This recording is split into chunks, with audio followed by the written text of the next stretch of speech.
Hi everyone, thanks for returning. Let's unravel another perplexing mystery. The case of Cristie Schoen.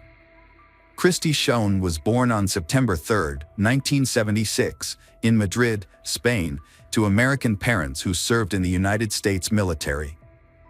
Due to her father's military career, Cristie spent her childhood moving between different locations in Europe. Her family eventually settled back in the United States. Cristie began school in New Orleans, Louisiana, but her education was moved around frequently due to her father's military career. She briefly attended schools in Texas and Illinois before moving to Latin America, where she lived for several years. Such a nomadic lifestyle had its benefits, as Cristie spoke multiple languages from a young age and had the opportunity to experience the cultures and traditions of other countries. However, during her teenage years, she faced challenges integrating into new groups and making friends in new places. This constant change helped her develop exceptional communication skills. As a result, she easily made friends with people from different backgrounds and gained a reputation as a kind, outgoing, and charming young woman. Cristie was also an active and healthy person, participating in various sports from a young age, such as gymnastics, swimming, and kickboxing.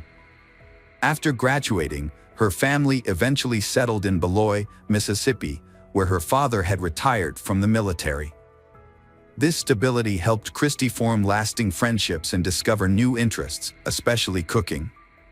Cristie discovered a passion for cooking and spent a lot of time experimenting in the kitchen, creating dishes that were praised by everyone. Her passion for cooking motivated her to pursue further training, and she completed culinary courses to hone her skills. Cristie's parents initially envisioned her becoming a professional chef, but she surprised them by showing a natural talent for acting. With a strong passion for the arts, she enrolled in an acting academy and moved to Los Angeles to pursue her dream.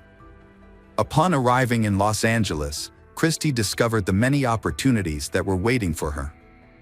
She used her intelligence and determination to establish herself in the industry. Her early experiences included appearing in commercials, performing on stage, and working as an extra or stunt double in major Hollywood productions. One of her first notable roles was a small role in the Terminator series, which required her to perform physically demanding stunts. Despite graduating from the Acting Academy in 2000, Cristie has yet to secure any major or memorable roles. Despite her striking looks and obvious talent, she later decided to focus on her cooking and athletic skills. Cristie gained widespread recognition after appearing on several popular culinary television shows. Her appearance on the next Food Network star placed her in the finals, but unfortunately, she did not win due to mixed reviews from the judges for her unique dishes. Despite this, Cristie gained attention and built a significant following on social media, where thousands of people follow her life and culinary creations. She actively promotes healthy living, giving advice on proper nutrition and even developing her own exercise routines to maintain good fitness. About a year later, Cristie launched a catering company that caters to events and sells prepared food products. What sets her business apart is her focus on healthy eating, with menus featuring her own unique recipes. Cristie soon considered taking her business to the next level by starting a farm that grew healthy, sustainable produce. This would allow her to expand her catering services and continue her commitment to healthy eating. Additionally, she began teaching online nutrition courses and pursuing other projects in the field. Cristie met Joseph Timothy Codd, also known as JT, in 2012 at a studio in Los Angeles. Joseph was a casting director working on a popular cooking show that Cristie wanted to be on. They connected immediately. At the time, Joseph was nearly 7 years older than Cristie, had been married before, and was in the process of getting divorced. He was captivated by the attractive blonde's beauty and charisma, and he began pursuing her romantically. Cristie returned his interest, and they soon began a relationship. As their relationship grew, Joseph shared and supported his partner's ideas, and together they began working on their own farm project.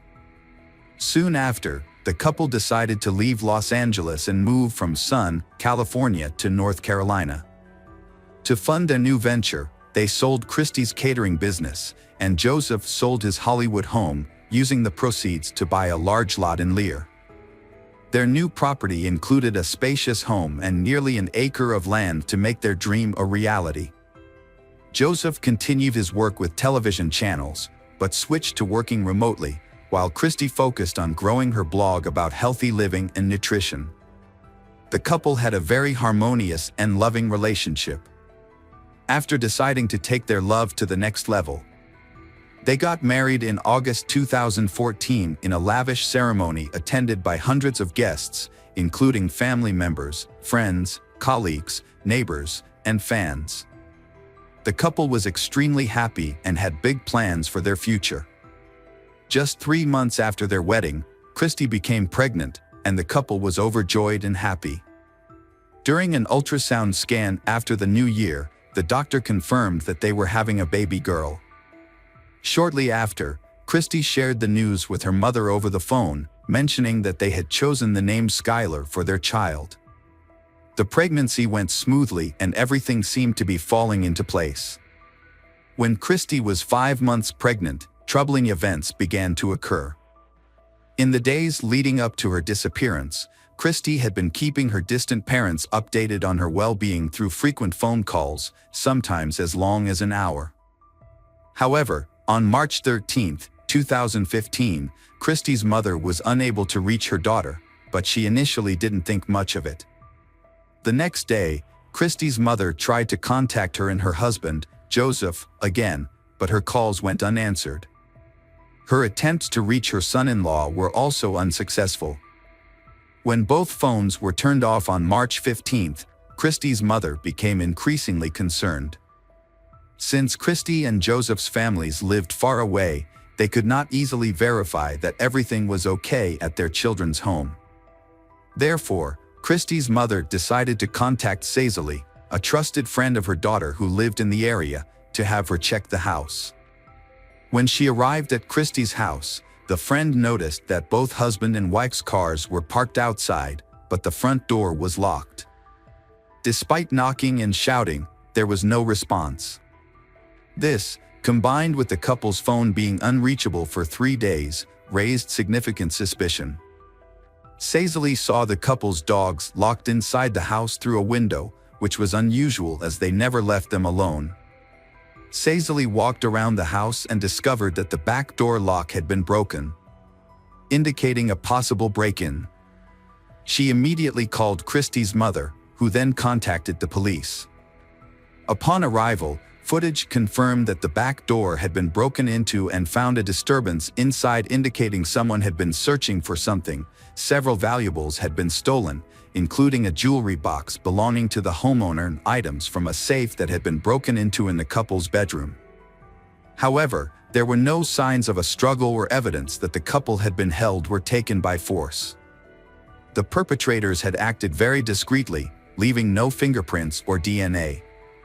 While relatives held out hope that Joseph, 45, and his wife, Cristie, 38, who was 8 months pregnant, were still alive, seasoned police officers were more pessimistic. In the early days of the investigation, police were unable to find any significant evidence or clues.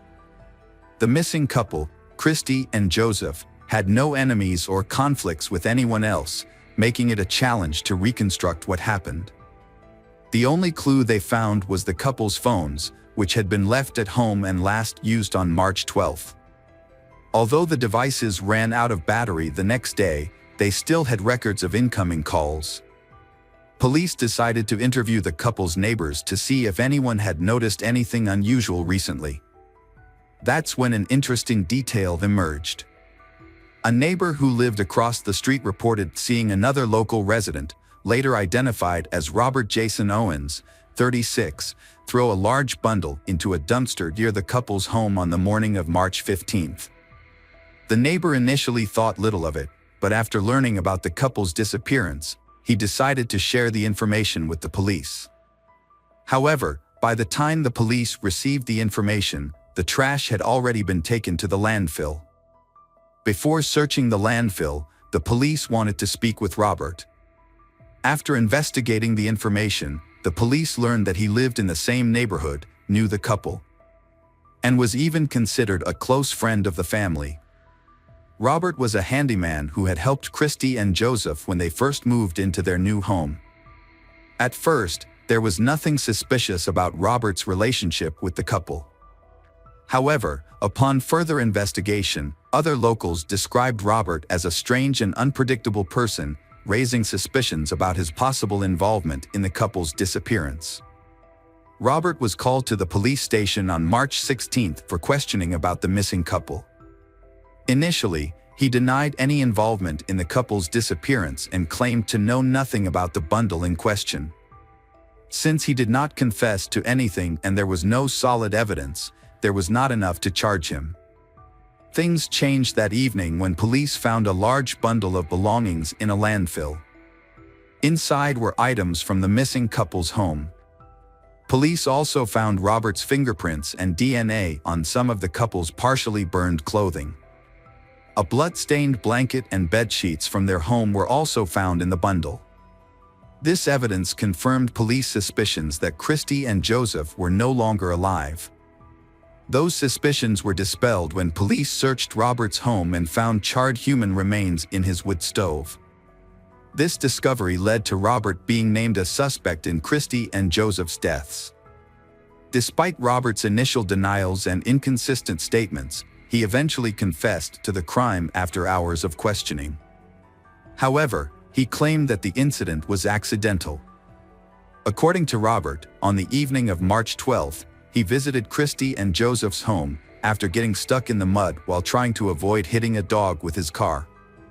He asked them to help push the car out, and Cristie and Joseph agreed. While they were pushing the car, Robert claimed that he accidentally pressed the gas pedal instead of the brake pedal, causing the car to hit and run over the couple.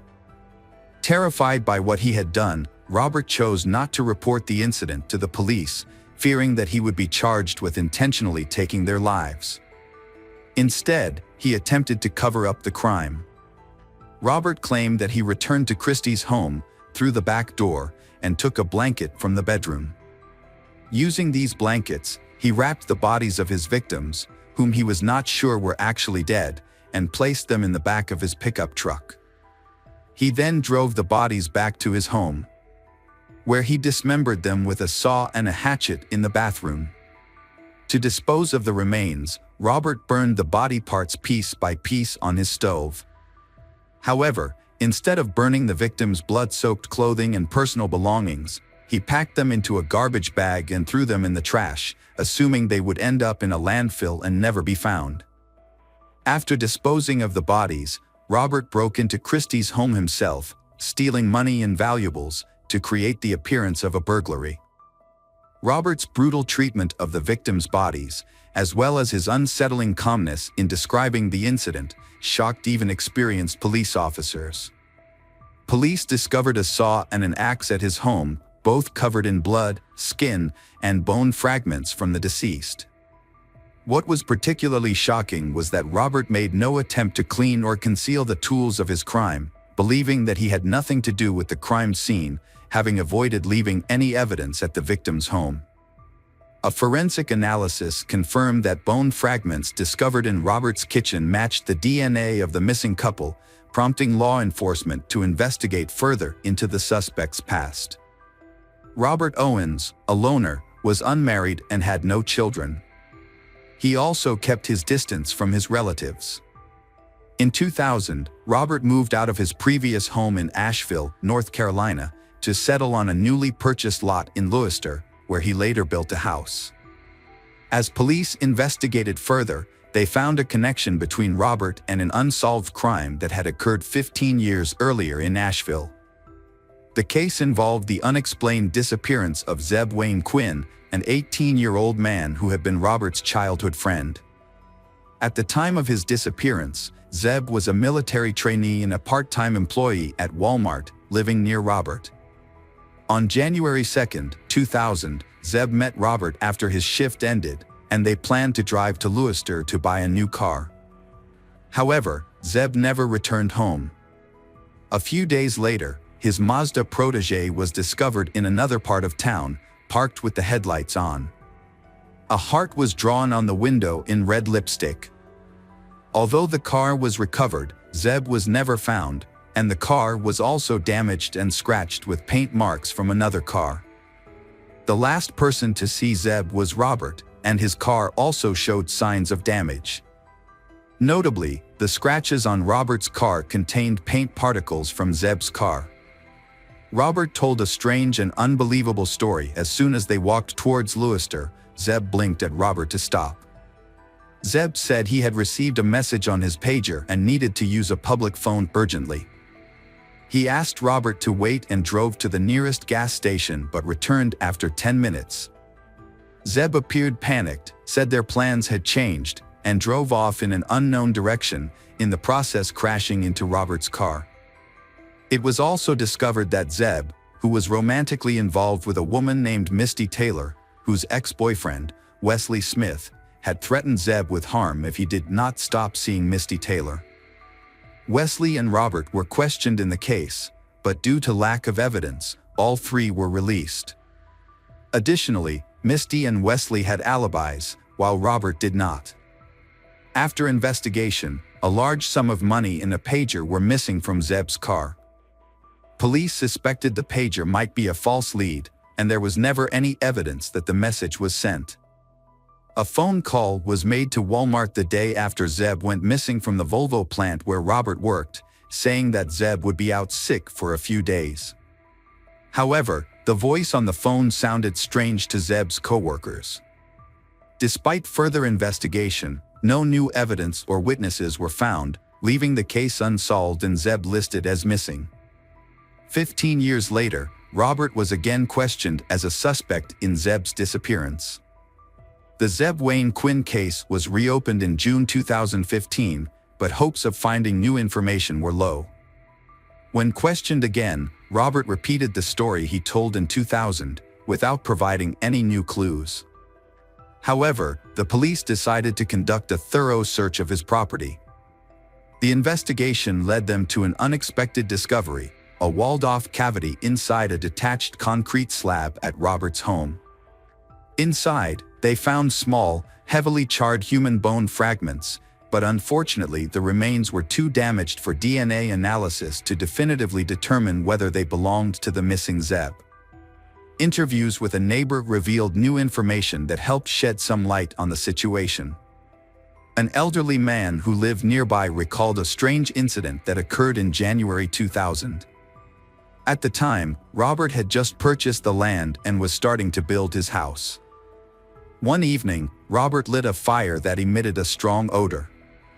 The smell was so nauseating that it blew toward the neighbor, making him nearly sick. The neighbor even approached Robert to express his concerns about the smell. Shortly after the incident, the fire pit was filled with concrete, which seemed unusual. Robert mentioned that he had plans to build a small fountain at that location, but he never carried out the plan. The neighbor forgot about the incident until 15 years later, when the police came to the house. Eventually, Robert confessed to participating in a crime and told a new story. According to Robert, his uncle, Walter Owens, was the one who killed Zeb. Walter had been hired by Wesley Smith. Wesley apparently still had feelings for Misty, Zeb's girlfriend, and wanted to get rid of Zeb. Robert claimed that he was unaware of his uncle's plans and was only told to take Zeb to a secluded location. When they reached a wooded area, Robert's uncle ordered them to stop the car and forced Zeb to do so. When Zeb got out of the car, Walter shot and killed him quietly. After the murder, Walter instructed Robert to help him cut up Zeb's body, package it, and then burn it in Robert's yard that night. The body was then encased in concrete. Walter Owens could not be questioned, as he had died several years before Robert's chilling confession. Furthermore, no evidence was found at the crime scene, and Robert's story was not confirmed. Robert initially faced serious charges, including first-degree murder in the deaths of Joseph Timothy Codd and his wife Cristie Schoen, fetal homicide, dismemberment, concealment of evidence, burglary, and robbery. These charges could have resulted in the death penalty. However, it was discovered that Robert had a long history of struggling with depression and psychosis, for which he was taking strong medication. His attorney used this information as the basis for his defense. In 2017, Robert Jason Owens accepted a plea deal, admitting to murder in exchange for avoiding the death penalty. As a result, he was convicted of second-degree manslaughter, dismemberment and burning of a body, burglary, and robbery. In total, he was sentenced to 59 years in prison. In 2022, Robert entered into another plea deal with the police, this time in connection with the case of Zeb Wayne Quinn. However, he only admitted to complicity in the murder and assisting in concealing evidence of the crime. He was sentenced to an additional 12 years in prison, on top of his existing 59-year sentence. During his sentencing hearing, Robert addressed the court and begged forgiveness from the victims' families. Despite his earlier admissions, Robert maintained that the killings were accidental rather than intentional. He blamed his mental health and the strong medication he was taking for impairing his judgment. The victims' families were not convinced by his claims of inadvertence. They refused to accept that the killings were accidental and instead believed that Robert had acted deliberately and with selfish motives.